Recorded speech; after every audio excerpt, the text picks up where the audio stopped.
कम से कम 10 मुस्लिम लड़कियों को हिंदू बनाने का काम करना है, चाहे जैसे भी करना है, और सबकी साथ तो सबकी नौकरी की गारंटी हमारी है।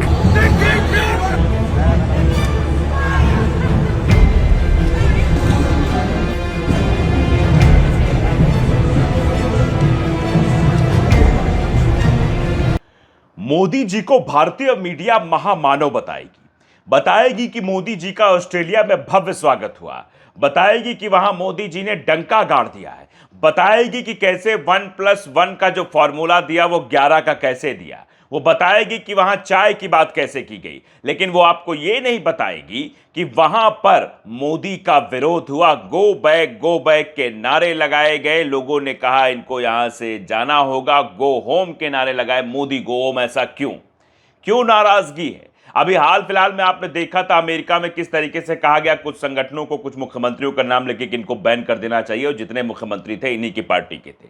किस तरीके से इन्होंने नफरत पूरे देश में फैलाई, इसीलिए ये तस्वीरें निकलकर सामने आ रही हैं। बाकायदे इन तस्वीरों को एक एक करके हम आपको दिखाएंगे। साथ ही साथ हम ये भी आपको बताएंगे कि मेलबर्न में जो कार्यक्रम आयोजित किया गया था, उस कार्यक्रम में भीड़ बुलाने के लिए हमारे और आपके टैक्स के पैसे का भी इस्तेमाल किया गया था, जैसा आमतौर पर भारत में किया जाता है। जब भी मोदी जी की कोई सभा होती है तो वहां कैसे जो पब्लिक ट्रांसपोर्ट है, जो बसें हैं जिनसे आम जनमानस सफर करते हैं, उन सबको हाईजैक कर लिया जाता है और उनको उसी रैली के कार्यक्रम में भीड़ बुलाने के लिए किया जाता है, क्योंकि मोदी जी को भीड़ पसंद है। और भीड़ नहीं रहेगी तो मोदी जी अपना वो लोक लुभावना वादा और वो लोक लुभावनी बातें कैसे कर पाएंगे, तो इसको भी आज एक्सपोज करेंगे। और साथ ही साथ बताएंगे मोदी जी वहां अपना महिमा मंडन करा रहे हैं, देश के जनता का पैसा वहां फुका रहे हैं, और भारत देश में स्थिति क्या हो रही है? भारत देश में दूसरे धर्म के लोगों को कैसे निशाना बनाया जा रहा है?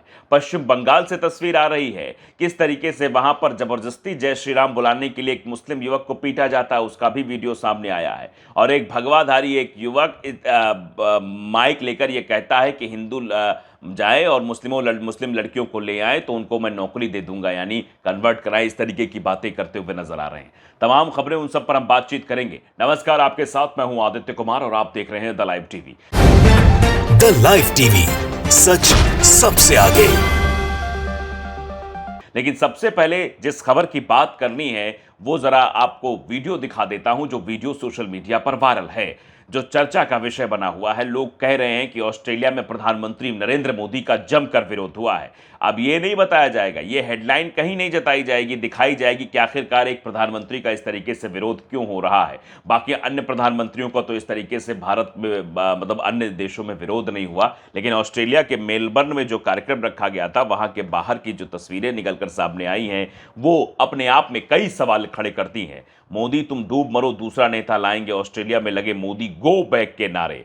देखिए, एडवोकेट विजय सिंह ने यह वीडियो साझा किया, आपकी स्क्रीन पर यह वीडियो दिख रहा है। मैं आपको वीडियो दिखा रहा हूं, थोड़ा सा एम्बियंस के साथ भी दिखा देता हूं। देखिए,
देख रहे हैं वहां लोगों के हाथ में पोस्टर है, लोगों के हाथ में तख्ती है, लोग विरोध कर रहे हैं, लोग ये कह रहे हैं कि मोदी गो बैक। मेलबर्न अंदर भारतीयों के मोदी मोदी के नारे, बाहर एंटी इमिग्रेशन प्रोटेस्ट में मोदी गो अवे और यू विल नॉट रिप्लेस अस के नारे लगाए जा रहे हैं। भारतीय मीडिया ने सिर्फ भव्य स्वागत दिखाया है, असली चीजें नहीं दिखाई हैं। विरोध नहीं दिखाया, विदेशी मीडिया ने विरोध भी दिखाया है। सवाल, पत्रकारिता पूरी तस्वीर दिखाएगी या सिर्फ सुविधाजनक नैरेटिव दिखाएगी? अब लोगों ने यह भी सवाल पूछना शुरू कर दिया है, जबकि मीडिया का काम तो निष्पक्षता के साथ होना चाहिए, लेकिन यहां निष्पक्षता के साथ नहीं है। तो ये जो वीडियो साझा किया जा रहा है, ये विरोध के तमाम वीडियो सामने आ रहे हैं और बताने के लिए काफ़ी कि वहाँ किस तरीके की स्थितियाँ बनी हुई दिखाई दी थी। मोदी जी अपना महिमा मंडन करने में व्यस्त थे, ये नहीं देख पा रहे थे, और ना वहाँ की मीडिया को दिखाई दे रहा था कि वहाँ पर किस तरीके का विरोध हो रहा है। अंदर स्टेडियम में जो 30,000 भारतीयों का जनसैलाब उमड़ा, जिसको लेकर भारतीय मीडिया ने खूब जो है वाहवाही करी मोदी जी की, खूब महिमा मंडन किया। मतलब कि महान नेता, वैश्विक नेता, फलाना ढिमकाना, वो सब 30,000 भारतीय लोग कैसे पहुंचे थे आपको पता है? 7 न्यूज़ की एक रिपोर्ट आई है कि ये सब जो है दूसरे शहरों से चार्टर्ड फ्लाइट बुक करके कार्यक्रम में पहुंचे थे। अब चार्टर्ड फ्लाइट बुक करके आए हैं तो उसका पैसा कहां से आया, ये भी जान लीजिए।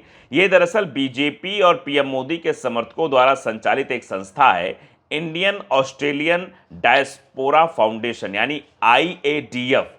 इसने पूरी व्यवस्था की, पूरा अरेंजमेंट किया और 30,000 लोगों की भीड़ वहां आई। कई दूसरे शहरों से भी लोग चार्टर्ड प्लेन से आए ताकि यहां पर भीड़ दिखाई जा सके और यहां की तस्वीर भारत में गोदी मीडिया के हाथों में सौंपी जा सके, ताकि वो गुरुदेव का महिमा मंडन कर सके, ताकि वो चरण वंदना का वो पराकाष्ठा क्रॉस कर सके और कहे कि देखिए महामानव आ गया है और महामानव ने ऑस्ट्रेलिया में कैसे डंका बजा दिया है। पर ये डंका क्या वाकई में सही है? अंदर की तस्वीर मोदी वो भी जबरदस्ती बुलाए गए लोग, उन लोगों को बाकायदे व्यवस्था देकर खाने पीने की सारी चीजें करके उनको बुलाया गया, वहां करी का भी इंतजाम किया गया। और बाहर की तस्वीर क्या थी? बाहर जो लोग बुलाए नहीं गए थे, जो लोग आए थे, वो क्या कर रहे थे? वो प्रोटेस्ट कर रहे थे, वो मोदी गो बैक के नारे लगा रहे थे, मोदी अपने घर जाओ के नारे लगा रहे थे। ऐसा क्यों कह रहे थे? क्योंकि अब देखा गया है किस तरीके से भारत में एक विशेष धर्म के लोगों को हमेशा से निशाना बनाया जाता है, शायद इसीलिए ये तस्वीरें निकलकर सामने आ जाती हैं। ये ज़रा पश्चिम बंगाल का एक वीडियो आप देखिए, आपकी स्क्रीन पर पहले ये वीडियो देखिए किस तरीके से ये शख्स जो एक मुस्लिम शख्स के साथ मारपीट कर रहा है और ज़बरदस्ती जय श्री राम नारे लगाने की बात कर रहा है। कि आप नारे लगाइए, देखिए वीडियो। जय श्री राम बोल, बोल जय श्री राम, जय श्री राम बोली तो डाक ভালো করে বল, ক্যামেরা সামনে বল, মুতে মুতে দিস কেন ঠাকুরের গায়ে? আরে ভোসরি কে দেখিস না রে, লড়াই এটা কি দেখিস না? মুতে দিস কেন থাকবি? মুতে দিস কেন? মার তারপর যাচ্ছি তুই মুতে কি থানায় দেবো এখন, চল থানায় নিয়ে চল, মার আল্লাহর কিছু বুঝবা। ये वीडियो पश्चिम बंगाल का बताया जा रहा है, 24 परगना का है, जहां कहा जा रहा है कि जय श्री राम के नारे लगाओ। एक हिंदुत्ववादी समर्थक ने हुसैन नामक एक व्यक्ति मुस्लिम युवक पर देवी काली की छवि जो दीवार थी उस पर पेशाब करने का आरोप लगाया। ये लोग आरोप लगा देते, मारपीट कर देते, इनको लाइसेंस मिल जाता है। देखा नहीं है, वीडियो कहीं नहीं है उसका, लेकिन हाँ आरोप लगा दिया कि वो शख्स ऐसा कर रहा था और उसे धमकाया, उसे जय श्री राम के जाप करने के लिए मजबूर किया। आप देखिए वो बेचारे की क्या स्थिति है, क्या मनस्थिति है। वो क्या समझ रहा है कि हम कहाँ पर हैं? हम क्या उसी धर्मनिरपेक्ष देश में हैं जहाँ पर सभी धर्मों का सम्मान होता है? ये बड़े बड़े नेता जो सेकुलरिज्म की बात करते हैं, तमाम तरीके की बात करते हैं, क्या ये सही है? और अभी तो ये हिंदू राष्ट्र बनाने की बात कर रहे हैं। हिंदू राष्ट्र बना देंगे तो क्या मुसलमानों को जीने नहीं देंगे ये लोग? ये सवाल बहुत अहम है। आप देखिए जरा, ये शख्स जरा देखिए कैसे मुस्लिम लड़कियों के बारे में बोल रहा है, जरा सुनिए जरा। को कम से कम 10 मुस्लिम लड़कियों को हिंदू बनाने का काम करना है, चाहे जैसे भी करना है, और सबकी साथ तो सबकी नौकरी की गारंटी हमारी है। सुन रहे हैं आप? हिंदू लड़कियों को, मुस्लिम लड़कियों को हिंदू बनाने का काम करना, चाहे जैसे करना है। ये देखिए लोगों ने लिखा है कि नारंगी संतरा कह रहा है कि मुस्लिम लड़की को हिंदू बनाओ, शादी करो, नौकरी पाओ। मुस्लिम बहनों के इनके इरादे को समझो और अपनी ज़िंदगी आखिरकार ख़राब ना करो, ये कहा जा रहा है। एक और ये तस्वीर देखिए ज़रा, देहरादून के उत्तराखंड की तस्वीर है। वहाँ पर जो है ये कहा जा रहा है हिंदूवादी संगठनों के द्वारा, जहाँ हिंदू बाहुल्य इलाका है वहाँ पर आप दुकान लगाइए। एक शख्स जो पिछले 25 सालों से वहाँ दुकान लगा रहा था, उसकी दुकान को बंद करने की बात कही गई है। देखिए कहा क्या है कि हम किसी हिंदू बाहुल्य इलाके में मुस्लिम स्वामित्व वाली दुकान को संचालित करने की अनुमति नहीं देंगे। हिंदुत्व कार्यकर्ताओं ने मुस्लिम दुकानदार को धमकी दी जो 25 वर्षों से अपना व्यवसाय चला रहा है और उससे हिंदू बाहुल्य इलाके में स्थित दुकान बंद करने की मांग की। बताइए सर, जो 25 सालों से अपना रोजगार कर रहा है, उसे दिक्कत नहीं थी। अब इन लोगों को दिक्कत सिर्फ इसलिए हो गई क्योंकि ये जहर जो है, वो वायरस जो है, इनके अंदर ठूस दिया गया है, वायरस भर दिया गया है। तभी तो इस तरीके से सोच रहे हैं। एक मुस्लिम दुकानदार का आरोप है कि 18 जून को कुछ लोग उसकी दुकान में घुस आए, उस पर हमला किया, तोड़फोड़ की, सांप्रदायिक नारे लगाए और उसे जान से मारने की धमकी दी। पुलिस में शिकायत दर्ज कराने के बावजूद कोई ठोस कार्रवाई नहीं हुई है। पुलिस अधीक्षक के आश्वासन के बाद उसने 9 जुलाई को दुकान दोबारा खोली, लेकिन उसका आरोप है कुछ लोग वापस आए और बोले हम किसी मुस्लिम माल की दुकान हिंदू मोहल्ले में नहीं चलने देंगे। इसके बाद तनाव के चलते उसने जो है पुलिस आती है और पुलिस जो है ये कहती है कि दुकानदार को अपनी दुकान दोबारा बंद करनी पड़ी। समझ लीजिए, पुलिस आ रही है, दुकानदार को दुकान अपनी बंद करनी पड़ी। यानी अब इन लोगों का नया एजेंडा आ गया है कि मुस्लिम दुकानदारों को नहीं करने देंगे। बताइए ज़रा, ये वही देश है जहाँ APJ अब्दुल कलाम राष्ट्रपति बनाए जाते हैं। ये वही देश है जहाँ अशफाक उल्लाह खां जो है देश के लिए शहीद हो जाते हैं, देश को आज़ाद कराने के लिए शहीद हो जाते हैं। लेकिन यहाँ ऐसे भी लोग हैं जो इस तरीके से नफरत फैला रहे हैं एक दूसरे धर्म के प्रति। क्या ये सही है? इसका जवाब हमें कमेंट में दीजिएगा। नमस्कार।